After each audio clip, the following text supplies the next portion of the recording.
हुई गुआनाजुआतो में हुई गोलीबारी में 9 लोगों की मौत हो गई, जबकि 2 लोग घायल हुए हैं। जानकारी के मुताबिक रात करीब 9 बजे हथियारों से लैस कुछ लोग एक बार में पहुंचे, जिसके बाद गोलीबारी की घटना हुई। हमले के बाद बार के बाहर 9 लोगों के शव मिले। तस्वीरें आप देख सकते हैं गुआनाजुआतो, जो कि मेक्सिको में है। यहाँ पर गोलीबारी में 9 लोगों की मौत हुई है, जिसमें 5 पुरुष 4 महिला शामिल है। जानकारी ये मिलती है कि कुछ लोग बार में पहुंचते हैं, जिसके बाद ये घटना होती है। अब पुलिस पूरे मामले की जांच में जुटी है।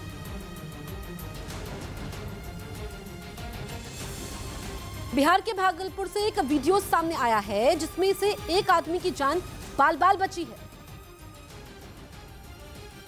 वीडियो भागलपुर के कहलगांव रेलवे स्टेशन का है। वीडियो में एक आदमी मालगाड़ी के नीचे अचानक आ जाता है और पूरी मालगाड़ी उसके ऊपर से गुजर जाती है।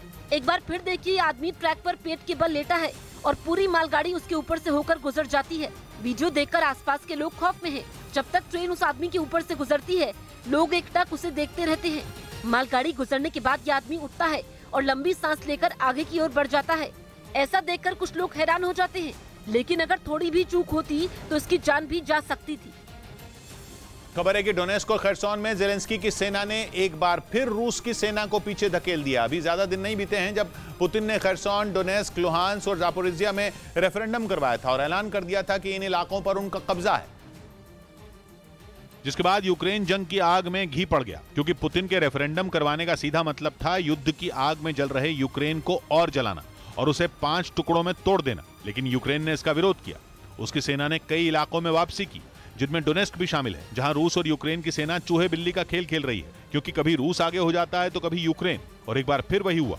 इस बार बाजी मारी यूक्रेन ने। खबर है कि रूस के रक्षा मंत्री ने अपने सैनिकों को डोनेस्क में पीछे हटने को कहा, क्योंकि वहां यूक्रेन के सैनिकों ने रूस की सेना की नाक में दम कर दिया। डोनेस्क और लुहांस्क पूर्वी यूक्रेन का हिस्सा है और रूस शुरू से वहां रहने वाले अलगाववादियों का समर्थन करता है, जिसके बारे में उसने 24 फरवरी से पहले ही लोगों को बता दिया था। यही नहीं, जंग शुरू होने के बाद तो रूस का पूरा फोकस ही इस बात पर रहा कि पूर्वी यूक्रेन यानी कि डोनेस्क और लुहांस्क अलग हो जाएं और रूस के साथ खड़े हो जाएं। लेकिन यूक्रेन ने रूस को बार बार रोका। खबर है कि रेफरेंडम के बाद जेलेंस्की की सेना वहां नए तेवर के साथ उतरी और उसने कई धमाके किए।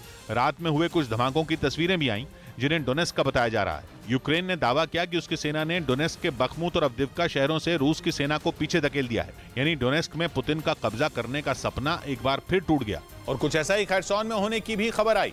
खरसोन यूक्रेन के दक्षिण में है और खबर है कि वहां रूस और यूक्रेन की सेना के बीच भयंकर जंग हुई, जिसकी वजह से रूस की सेना को नीप्रो नदी के किनारे से हटना पड़ा। यूक्रेन की सेना का दावा है कि यूक्रेन के दक्षिणी हिस्से यानी कि खरसोन और निकोलेव पर रूस ने 1-2 बार नहीं बल्कि 30 बार हमला किया। लेकिन हर बार जेलेंस्की की सेना ने वापसी की और रूस की सेना को पीछे धकेला। यानी यूक्रेन के पूर्व और दक्षिण में रूस और यूक्रेन की सेना के बीच ऐसी रेस चल रही है जिसमें 9 महीने से कोई नहीं जीता, क्योंकि कभी रूस आगे निकलता है तो कभी यूक्रेन। अमेरिका तो ये दावा कर रहा है कि वहां चल रही भीषण जंग में 2 लाख से ज्यादा लोगों की मौत हो चुकी है, जिनमें रूस और यूक्रेन दोनों के सैनिक शामिल हैं।